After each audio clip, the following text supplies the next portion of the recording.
Leeds Mill District. Commissioner Walker, do you have a few words you'd like to say?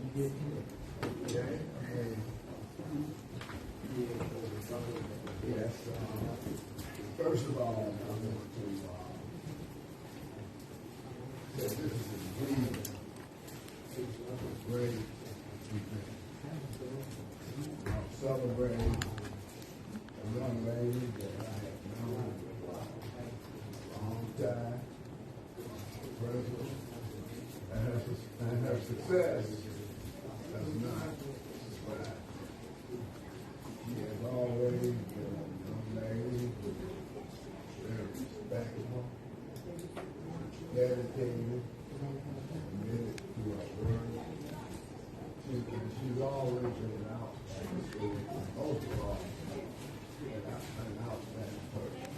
I know today that her parents, and family, community at large, and the church folk, we just so proud of the lady that she has come back to the present day.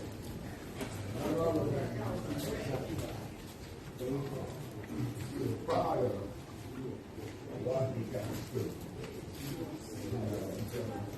Sometimes some folks say, well, Washington County School was not able to educate the kids, but she's one example of what we can do.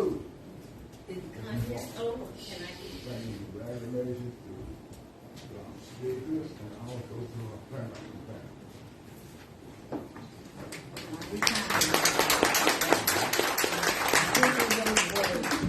Oftentimes, people say, as Mr. Walker said, that, well, we don't need this in Washington County, they're not doing this, it doesn't so. And we're proud to stand up and say, we're part of this school system. So, we don't think we've done so bad. We stand ready and willing to do whatever we can for our school and the students here. Now, I would also like to acknowledge Plymouth Town Council. If you would acknowledge, please, stand and state who you are.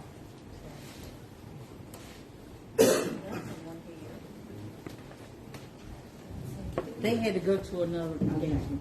All right. And then we have another young lady that's an elected official here today, and I'll let her stand and introduce herself.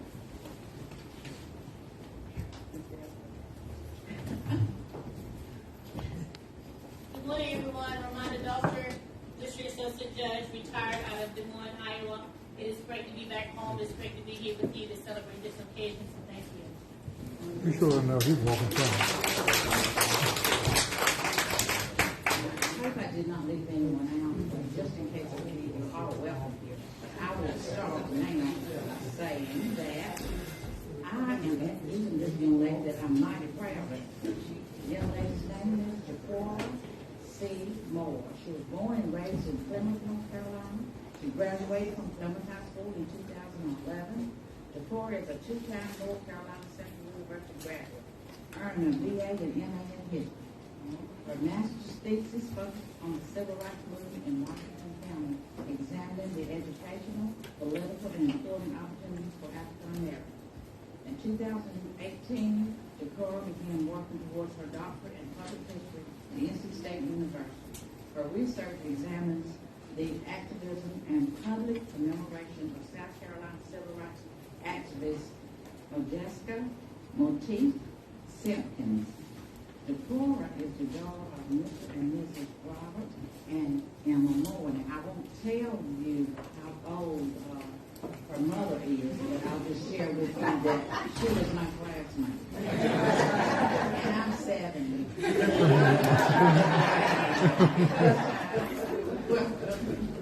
It's more to the podium.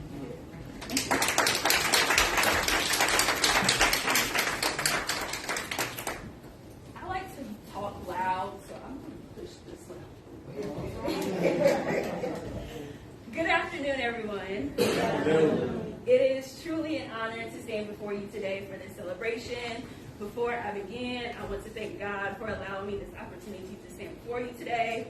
Additionally, I would like to thank each of you for attending this program. And finally, I would like to thank my parents and my family who are here celebrating me today.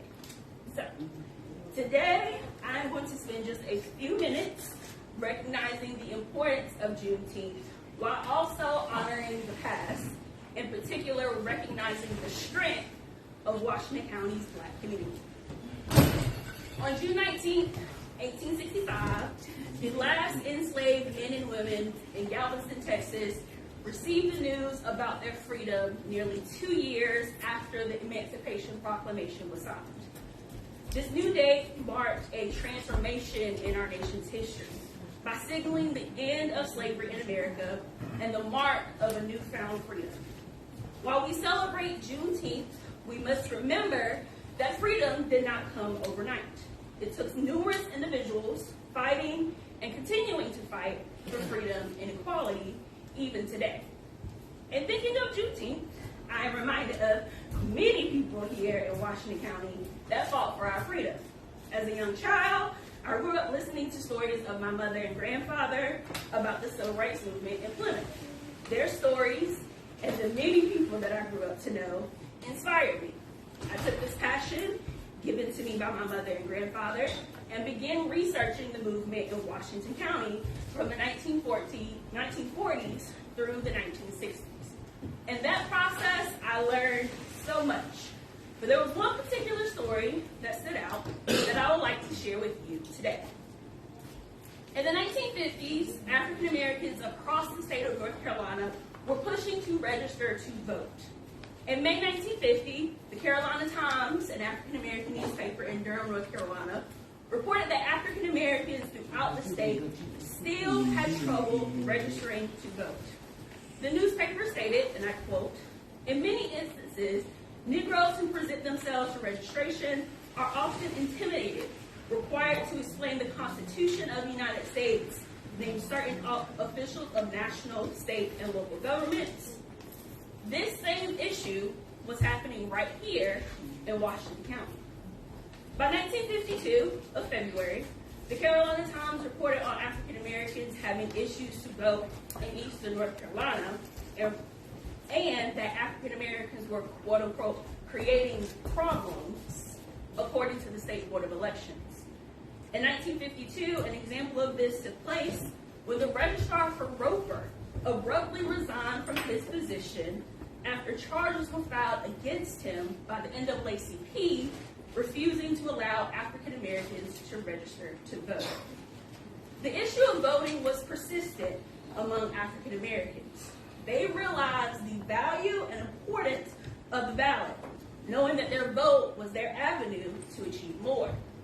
In numerous cities across the United States, African Americans took to the streets, protesting and holding marches, demanding they have the right to vote. Right here in Washington County, numerous marches took place from Guiding Star and New Chapel into downtown Plymouth. Their goal was the same, regardless of where they were in America. On August 5th, 1965, the United States Congress passed the Voting Rights Act of 1965. The bill banned the literacy test. North Carolina was one of 7 states that still had a literacy test. The literacy test required voters to be able to read and write the Constitution. Yet only weeks after passing the Voting Rights Act, the members of the Black community stood face to face with members of the Ku Klux Klan after a call went out about a protest to help lift racial restrictions such as the literacy test on the voter registration process. Protesting in Washington County had been occurring often for the past several weeks before this incident. On August 24th, 1965, 60 black boys and girls, along with 2 white people, will march from Plymouth to Roper in registration protests. On August 25th, one day before the Klan entered the town, a dozen black teenagers protested in front of Washington County Courthouse. The teens had planned a 72-hour sit-down as well as fasting for 3 days. By October 26, 1965, members of the community gathered near downtown Plymouth. A local Plymouth police officer tipped off the Klan of plans of protests. The call went to Klansmen from around the region to counter them in the streets. The protest was eventually called off. But again, this did not deter the community members from marching. On August 31st, 1965, another call by a police officer will be sent out to Klansmen to meet in Plymouth as the members of the community were prepared to march again. Reports claim that both calls came from within the Plymouth Police Department. Violence ensued, and 2 Klansmen were injured. Several blacks will be arrested that night for injuring 2 Klansmen and enticing violence among protesters. KKK Grand Dragon of North Carolina, Bob Jones, denied that the Klan was in Plymouth and blamed white thrill seekers from out of town as the culprits. Yet this was quickly proven false. On January 28, 1966, former United Klansmen of America member George L. Williams testified on the incidents of August 1965 in Washington County. While in court, Williams stated that on 3 occasions during August, he and other Klansmen were ordered to Plymouth, North Carolina, where civil rights organizations were threatening street demonstrations. Williams later resigned from the organization after Jones publicly stated that no Klansman had been in Plymouth during racial trouble. Klan's life is the lowest life you can get, Williams stated during his testimony. The story of this almost near massacre made national headlines. From the New York Times to the Washington Post, this incident caught the eye of many around the nation. I bring up this story for 2 reasons. First, I want this story to shed light on the movement that took place right here in Washington County. This story is just one of many times African Americans in a small town banded together to fight for equality. It did not matter that this town was small, nor did it matter if people around the world saw them. They marched because they understood the implications of their activism and what it meant for future generations like me. I want this story to leave you inspired, that we can all make a difference. As a community, we are stronger together. History shows us this. Our family members who were involved in those marches in 1965 have shown us this. We must honor their sacrifice and continue moving forward. Finally, I want this story to show the legacy of Juneteenth and why we take this day to honor and celebrate. When the men and women were freed in Galveston, Texas, they had no clue what was ahead of them. Yet, they pushed forward with their newfound freedom. I want us to take this holiday not only as a celebration of freedom, but as a reminder of what we still have ahead of us.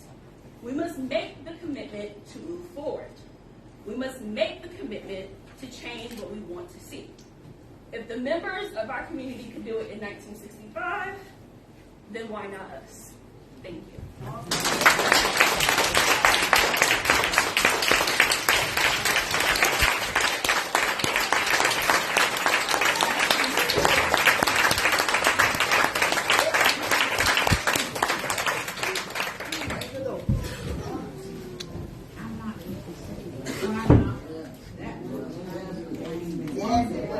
She's from Washington County.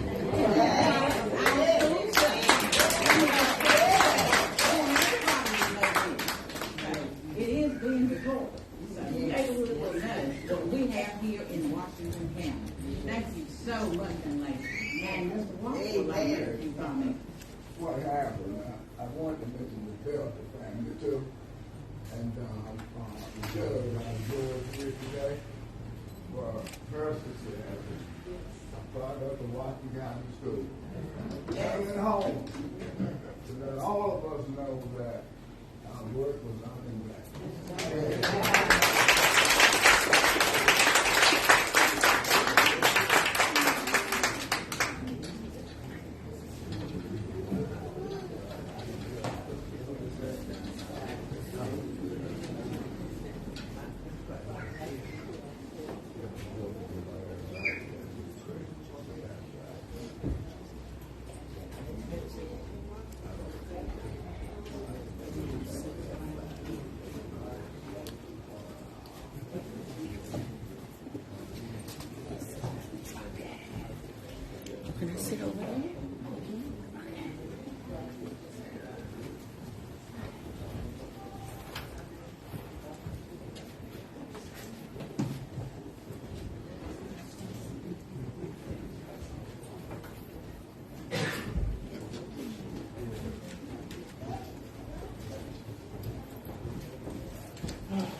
this time we have some storytelling by Judge Ramona Belcher.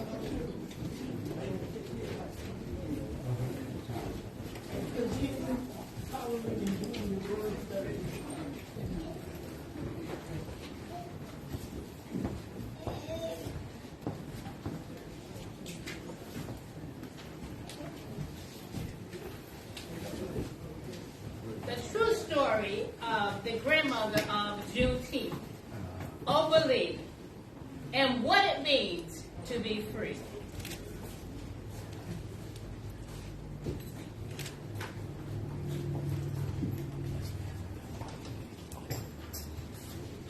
Happy Juneteenth Jubilee! Come and join the fun. Oberlin waved to her great-grandson as he barreled through the park.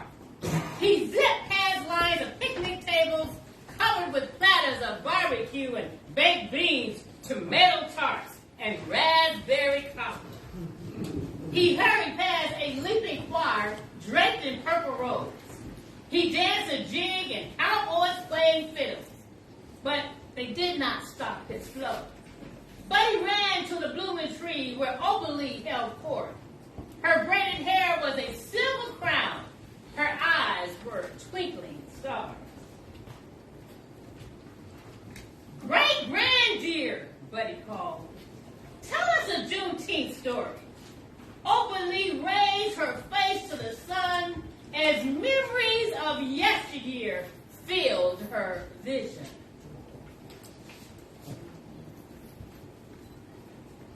When she had been a Texas bud, like the children at her feet, Granddaddy Zach told freedom stories on his wooden porch. As Oberlin remembered his words, she shifted her hands and cheered. Juneteenth means freedom, and now is story time. Then Oberlin began.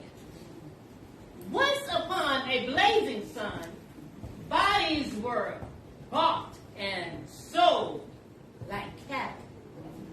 Black men plowed the field, but were not allowed to own the land.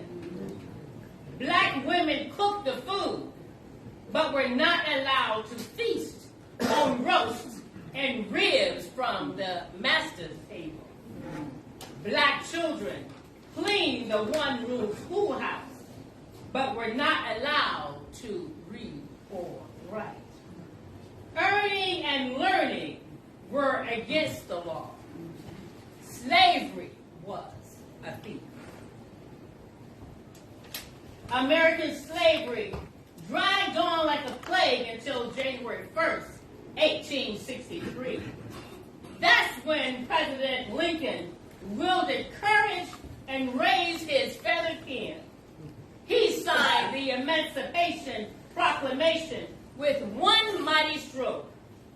On the first day of January, in the year of our Lord, 180 and 63, all persons held as slaves shall be forever free. Glory, glory, glory! Freedom was drizzling like news, like a bright starry night. However, Texas was big and many miles away from Mr. Lincoln. White masters defied his word. Black bodies remained in bondage. They plowed, they cooked, they cleaned. Freedom did not ring through Texas in 1863. It was a toiling time in the Long States. For 2 years, 5 months, and 18 more weary days. Then, finally, Joy jumped on his dancing feet in the Gulf town of Galveston. The year was 1865. The day was June 19th. Gordon Granger marched through Galveston with Union Army troops. The general raised his booming voice and spoke these righteous words. The people of Texas are informed that in accordance with the proclamation from the Executive of the United States, all slaves are free. Open dance in a circle. Freedom, joy, joy divine. Juneteenth means freedom time. Can you imagine the excitement? Can you imagine the excitement? Singing filled the air. Happy tears rolled down like rain. Black families leaped through the cotton fields and played their tambourines. It was a day of jubilee, perfect for the Texas barbecue, watermelon, and sweet potato pie. Delicious delights that they had not been denied during servitude. Openly told the children, remember my words for safekeeping. Remember what I say. Juneteenth is bigger than Texas, bigger than singing, bigger than dancing bands. Juneteenth is freedom, freedom rising, and freedom is for everyone. Juneteenth is you. Juneteenth is me. As the children clapped and cheered, Buddy tugged at his sleeve. Great granddear, he called. What was Juneteenth like when you were a kid? Opa Lee unwrapped another story. Blacks and whites lived separately when I was a child. Jim Crow signs littered old Fort Worth in every public place. Black families were banned from the Forest Park Zoo, except one day of the year. On Juneteenth, we could picnic, party, and ride the Ferris wheel. I hated that zoo. I loved it too. The birdhouse was my favorite. Buddy groaned and shook his head. The old days don't sound too good, Grandma. Good and bad work together, like the sun and the rain. I spent good days on my granddaddy's porch reading poetry books. His farm was my playground. I ran across the fields and climbed in the tallest oak. Glory, glory, glory! Some memories are chocolate sweet, but some memories cut. Some memories bruised. My saddest season started on Juneteenth Day, 1939. As an angry mob with flaming sticks burned my family's brand new house. Their broken minds and evil hearts were so afraid of black progress. The police made no arrest. My family moved away. And yet embers burned, that fire still lives in me. I learned a big lesson that Juneteenth is. Freedom is a golden horn. Struggle makes that horn shine. And no matter how long it takes for freedom to stretch all across the land, I will keep on teaching. I will keep on reaching. I will keep on walking. I will keep on talking. I will raise my voice on the prairie and the mountaintop until freedom breaks. The children lifted their hands and praised, freedom, hope, and joy divine. Juneteenth means freedom time. Oberly winked and chuckled. I think it's time for barbecue, strawberry cake, and red Juneteenth punch. Glory, glory, glory! Buddy cheered and waved his hands. When he bounced up to leave, Oberly hugged him tight. Then, just like birds in flight, all the children flocked into her arms. Oberly studied their shining faces. Black, brown, bronze, gold, tan, freckles. As the children dashed away, she marveled at the bright future ahead. She rested against the blooming tree and whispered into the wind. Remember my words. Remember my words for safe keeping. Remember my words. Remember what I say. Freedom. Freedom is for everyone. Juneteenth is you and me.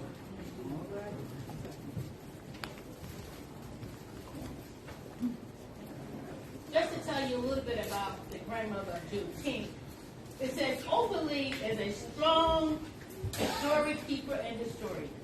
She said, if we don't remember what we have been through, our nation is doomed to repeat it. Opal was born in Marshall, Texas on October 7, 1926, but she grew up in Fort Worth. Her grandfather, Zachariah Vargas Sr., was the son of an enslaved mother. Opal learned from her papa how President Lincoln ended slavery in the Southern Confederate States with the signing of the Emancipation Proclamation on January 1, 1863. But Texas was large, remote, and without protection from the Union troops. So the enslaved people did not receive the news of their freedom until over 2 years later. Finally, on June 19, 1865, General Gordon Granger arrived in Galveston and served Lincoln's order to free the enslaved. This day of freedom is called Juneteenth, a word that combines June and 19. The first Juneteenth anniversary was celebrated in Texas on June 19, 1866. Black Americans gathered in clearings to feast on vibrant red foods they were denied during servitude, such as barbecue and strawberry pie and punch made with fresh fruit. They gathered to remember the sorrow of enslavement, as well as to sing and celebrate the joy of liberation. At least 7 freedoms were gained for Black Americans following Juneteenth and the 13th Amendment to the United States Constitution in 1865. Blacks could now 1, work for wages, 2, own land, 3, name themselves, 4, read and write, 5, serve in the military, 6, travel, and 7, worship freely. Called the grandmother of Juneteenth, Oberly led a movement to make Juneteenth a national holiday. From 2016 to 2020, she walked across America collecting more than 1.5 million signatures to her petition to the United States Congress. It was continued. A journey was complete with the rejection and disappointment. Nothing stopped her. Oprah continued her walk, and when she was 94 years old, President Joe Biden signed legislation to make Juneteenth a national holiday, commemorating the end of American slavery. Oberly's constant reminder is wise advice. None of us are free until we are all free, and we aren't free yet. Amen.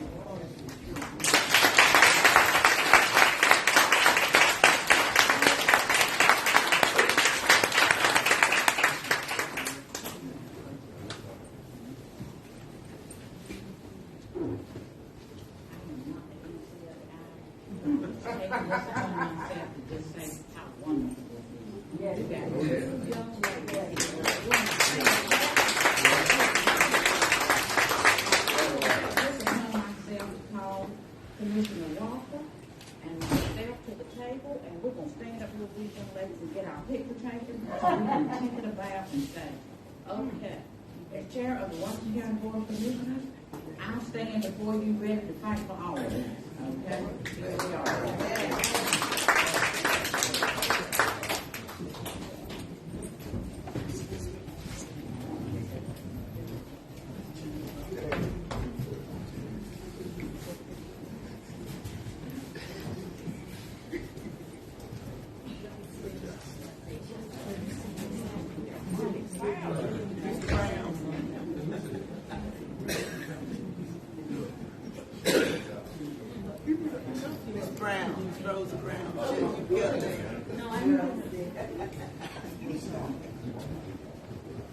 You don't have to pick up. Oh, not yet. They're gonna.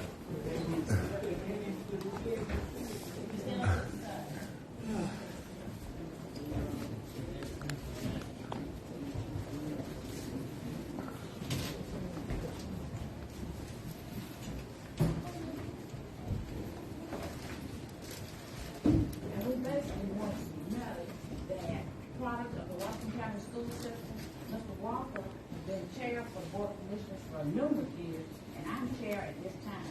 And we've got stories to tell here in this county. I tell everybody that was so poor at my house, the roaches wouldn't stop by for fear they wouldn't get in the cut. Walker got a story to tell that he almost was a first grade dropout. So, but here we are today.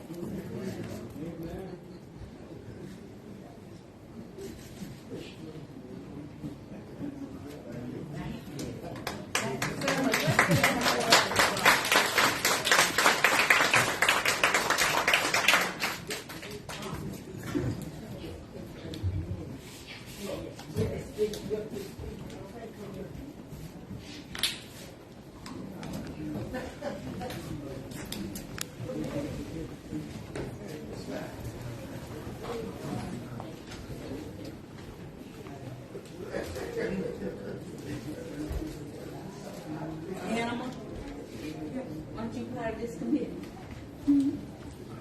Take pictures.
She done got out.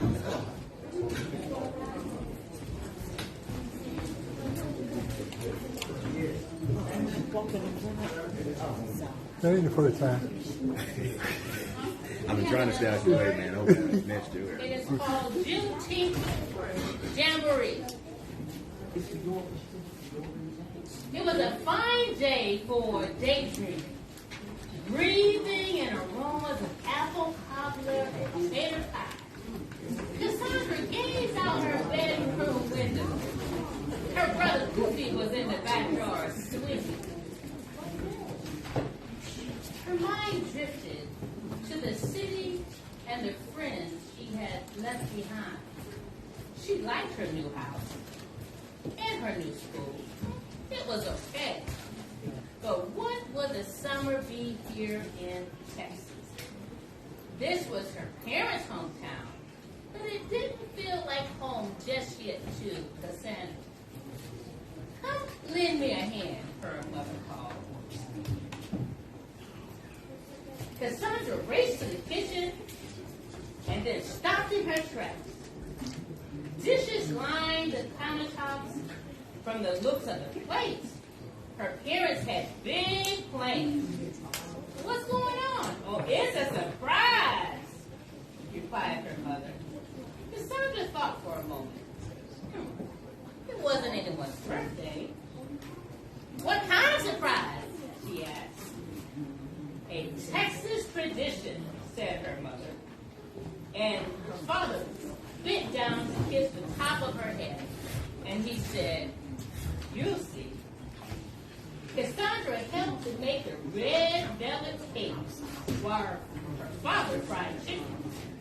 Her dad was whistling, and every once in a while, he would dance over to where her mother was working and twirl her around as if they were dancing at a fancy party.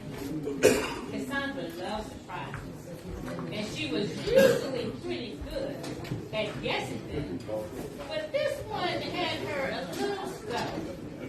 She was so deep in thought that she jumped when the doorbell rang. "See who it is, Cassie," her mother said. Cassandra could smell Aunt Beth's rose even before she opened the door. Texas didn't feel like home yet, but at least it meant that they were closer to family, especially her favorite. "How's my beautiful niece?" Aunt Beth asked. "Fetch me an apron, would you, baby? Then go get some clothes for your mom. We've got to get this ham ready." Cassandra decided to see if her aunt would give her any clues about what kind of surprise was brewing. "Are we having company?" she whispered. Aunt Beth winked at Cassandra's mother and just kept humming. And glazing a ham with onion. "Come on, child. You can help me with this. You can help me with this part." Cassandra carefully stuck the clothes into the ham and placed pineapple rings on it. "My, that looks pretty good," Aunt Beth sighed as she slid the ham into the oven. Koofy and Dad bustled and snapped string beans while Mama began packing the picnic basket. Cassandra had never seen so much food, but when she was more curious, she was more hungry than she was curious. But why the feast? Memorial Day had passed, and the 4th of July was still 2 weeks away. "Time to get dressed, Cassie," said Mama. "But I am dressed," said Cassie. Her mother hurried upstairs. "Just you wait," she said, lifting a calico dress from a pine chest. "This is the best part of my surprise." Cassandra loved to dress up. In fact, her mother sometimes scolded her for going into her closet, and now she was letting her wear this beautiful dress. First, her father was dancing in the kitchen, and now this. Whatever the surprise, it was sure making her parents act a little funny. She looked in the mirror. The outfit was yellow and blue, the colors of Texas sun and sky.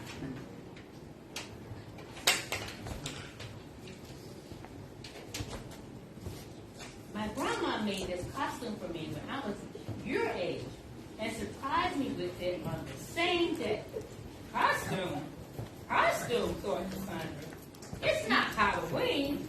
June bugs are jumping, and the leaves are all green. Dad honked the horn. Everyone piled into the car. Cassandra sat next to Lucy in the back seat, holding a cake plate and showing her little brother's fingers away from the frosting. The car smelled like the kitchen.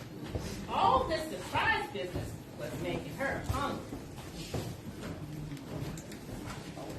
Within minutes, they arrived downtown. They parked at the church and left the food in the fellowship hall. Then they walked to the square. It seemed like a whole town was there. Some girls from Cassandra's school walked arm in arm in their long skirts and petticoats. Her parents pointed to a banner that flapped in the breeze.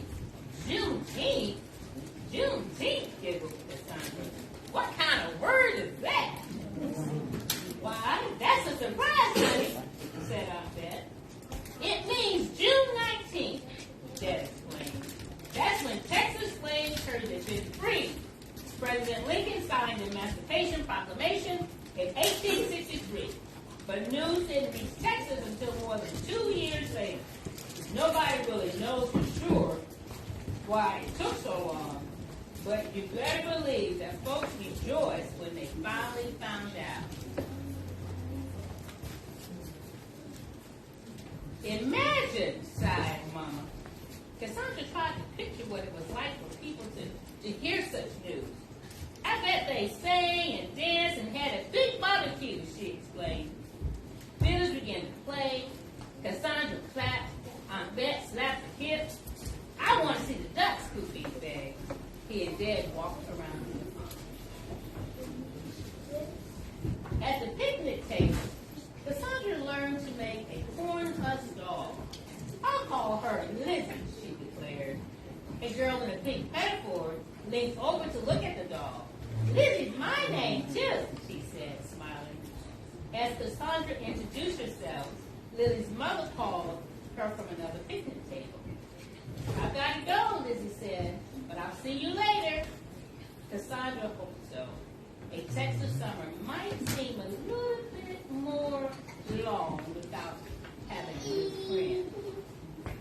Look, balloons, yelled Koopy, tugging Dad through the square. The family weaved through the crowd towards the balloon. Can I have one? Can I have one? Koopy blurted. Not so fast, the balloon man said, giving him slips of paper. First, sign your name.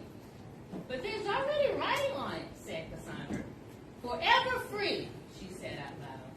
Use the other side, said the man. He slid Cassandra's paper into a balloon, then blew it up while she helped Koopy write his name.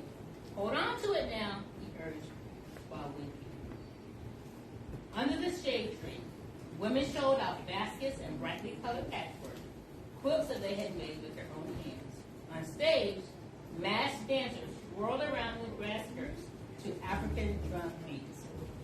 Lizzie ran over and invited Cassandra to the promenade around the square with the other girls in costumes and after dinner. Cassandra's parents were greeted by old friends that they hadn't seen in years. A bearded man carving a cane spun tales of the first Juneteenth.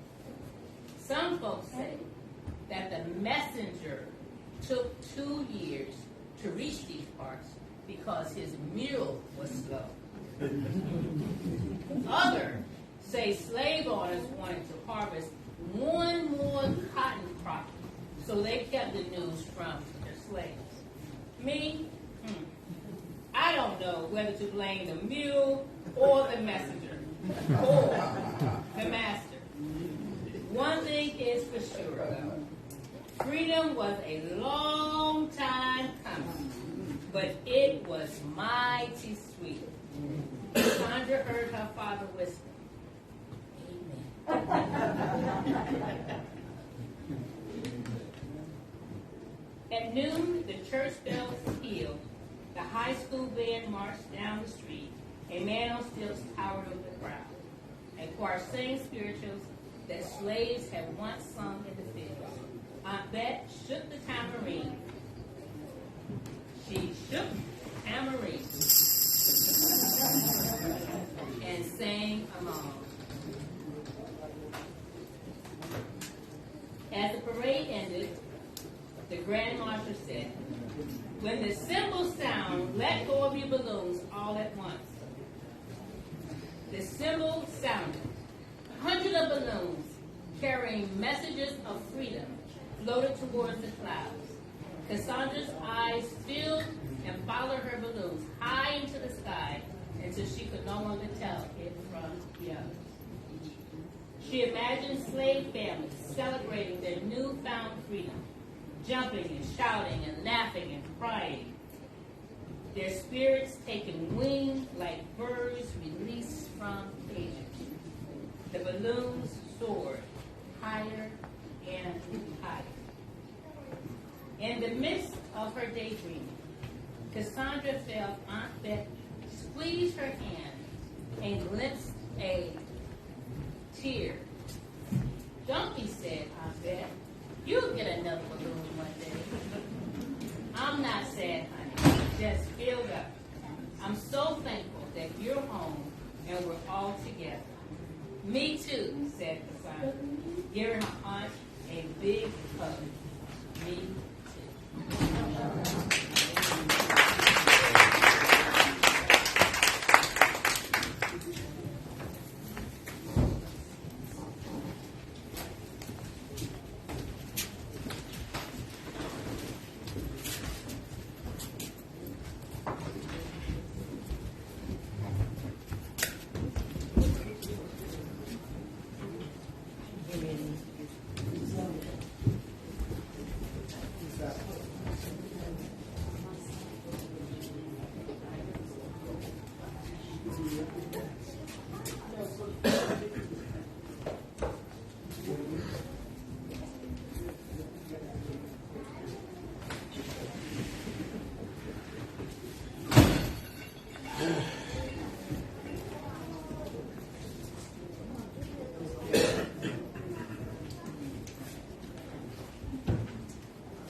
We got a historian right here with us, and his name is Mr. Zebedee Taylor. And I'm going to call Mr. Zebedee to the front and see if he want to tell some stories or something. You want to tell something? We'll hear him.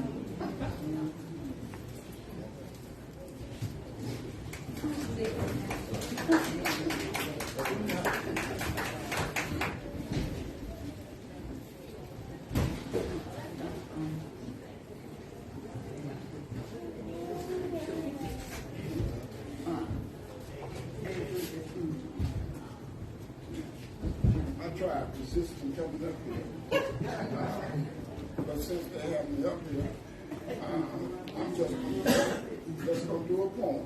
And the poem is entitled The Gospel Truth. The gospel truth is that the black man cannot reach God. He's a force, a spirit honey that cannot be suppressed. He has the mission to be the best. Who else could be a black man?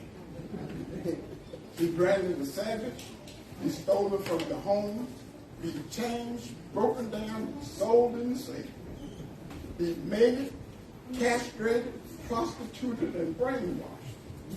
Then gonna be lynched, tricked into separation, poisoned with pig, wine, dope, and in spite of all that, survived to sing the blues. Survived to holler in some cotton field, jump for Jesus and shout for joy. Go get clean on Saturday night. Get your head did. Carry your debt in some Cadillac. Create a language that would move a country. and a rhythm that won't let them quit. Then be the world's fastest runner. Be the world's greatest fighter. Keep you some money and a city full of kids. Go against the Sherman tank, just an old empty bottle. Survive all that. Then give birth to a daughter who creates portrait about what you done been through. Then you know for yourself that the black man cannot be destroyed. And who else could be a black woman full of amazing grace? With the face of eternity, she's the queen of the human race. Who gets sold into slavery crushed, clothes torn, raped, yet refused to mourn? Be calling for her man and be looking for her son. Be greeted with the face of white. Be beaten, stripped, robbed, have her fetus robbed in tears. Watch a mutilated baby die, yet sing somebody a lullaby. Be worse than her man. See him beaten, watch him cry. Know that he disappears one night, yet send the kids to school on time. Survive to be a grandmother. Build a church before she dies. Leave a gleam in some man's eyes who creates a daughter who poets, who writes glory in the skies for you to understand why the black ones will survive. And that's the gospel truth.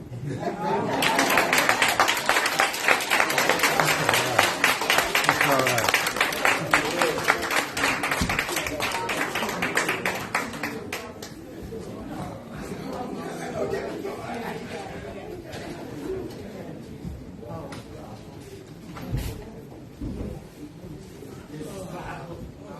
Time for us to talk about, we have already talked about.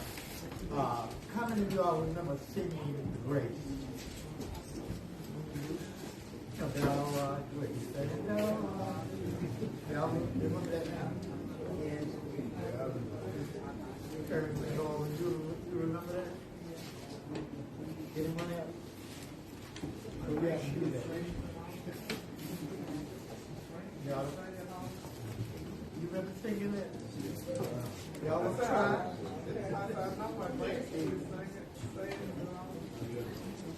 Oh, the grandchildren did. Another time, let us pray. Again, to God, we thank you for allowing us to be here. Now, to God, as we partake of the food, we ask your blessing on it. Those that prepared it, may it give us strength as we continue our journey. We pray in the name of Jesus Christ. Amen. I asked for a dedicated song for someone, and Chester McDowell is going to sing "Still" for us.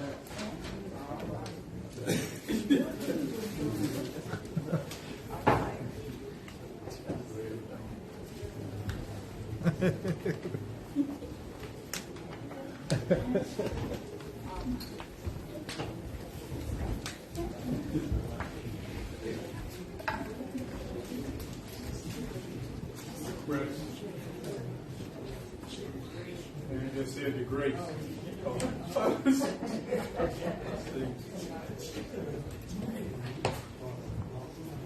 gotta do this a cappella. No kind of music, just telling me.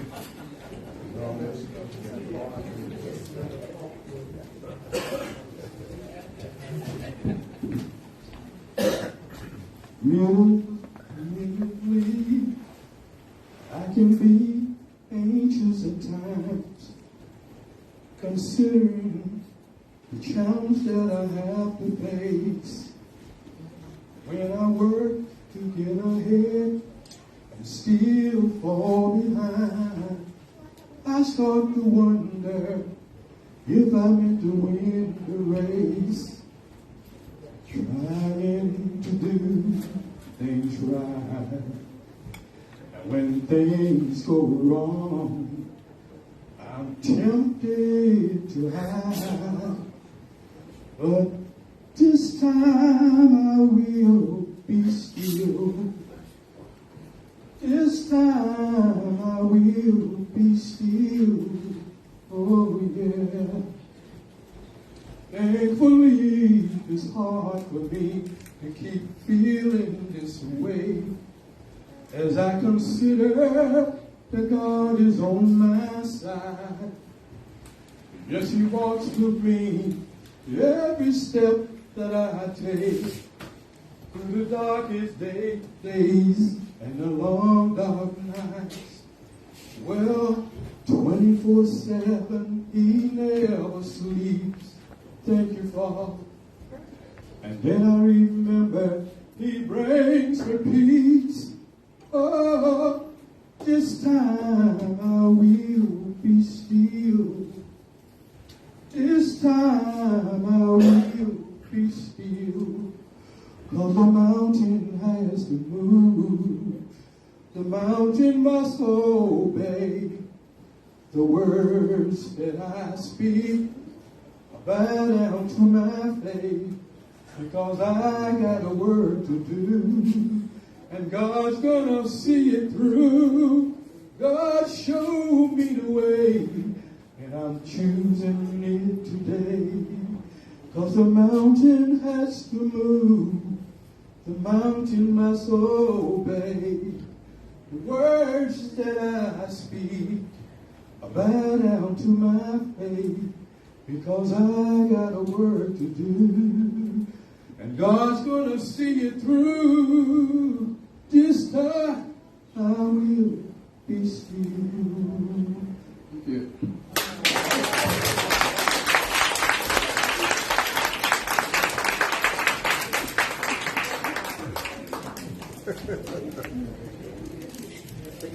Thank you.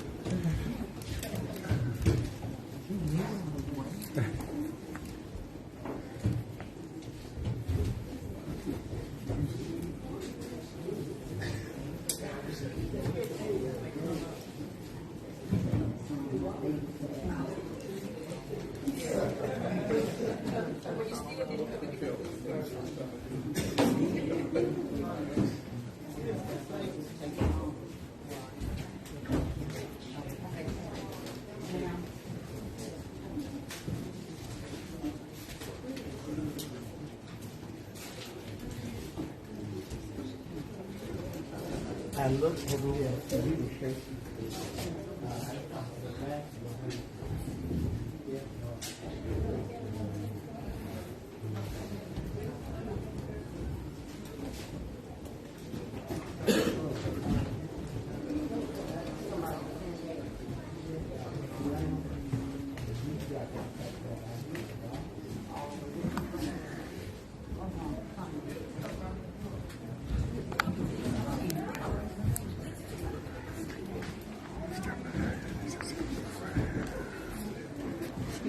Where?